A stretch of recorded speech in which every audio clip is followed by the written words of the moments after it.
ආයුබෝවන් ජපන් වාහන ගණන් උත්සායේ ඇමරිකා එක්සත් ජනපදයේ ජනාධිපති ඩොනල්ඩ් ට්‍රම්ප් බදු ප්‍රතිශත ඉහළ තැමීමට පසුගියදා පියවරගෙන තිබුණා.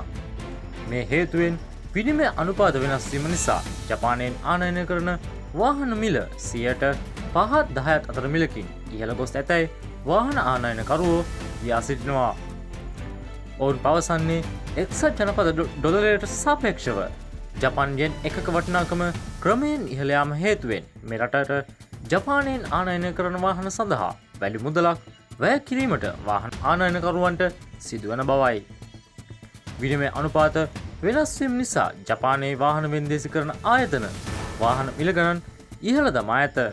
මෙම තත්ත්වය මත වැගන්හර් රථයක් රුපියල් ලක්ෂ 3.5කින් ඉහළ ගොස් ඇති අතර ටොයෝටා ලෑන්ඩ් ක්‍රූසර් වර්ගයේ රථයක් රුපියල් ලක්ෂ 35-40 අතර මිලකින් ඉහළ ගොස් ඇත. මේ රටින් තිබෙන ඉල්ලුමට සාපේක්ෂව ජපානයෙන් සැපයුම් කිරීමට එරට වෙන්දේසි ආයතනවල වාහන නොමැති බව අනාවරණය වී තිබෙනවා. මෙම අධික ඉල්ලුමද ජපානයේ වෙන්දේසි ආයතනවලින් වාහන මිල ගණන් යම් පමණකින් ඉහළ දැමීමට බලපා තිබෙනවා.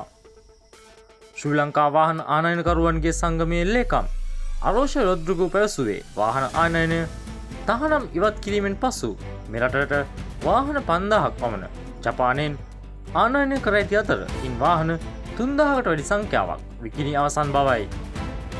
ආනයනික වාහන රේගුවෙන් නිදහස් කර ගැනීමේදී විශාල ප්‍රමාදයක් පවතින බවත් මේ නිසා වැඩි වශයෙන් ප්‍රමාද ගාස්තු ගෙවීමට සිදුවී ඇති බවත් ඔහු පැවසුවා.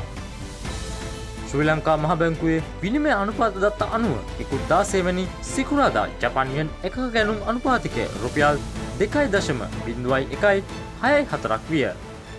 විකුණුම් අනුපාතිකය රුපියල් 2.0943ක් විය. එක්සත් ජනපද ඩොලරයක විකුණුම් අනුපාතිකය රුපියල් 302.6561 ලෙස හැක්වුණා. තවත් මෙවන් අලුත් තොරතුරකින් යළි හමු වෙනකන් ගිහින් එන්නම්. ඔයාලා හැමෝටම සුබ දවසක්.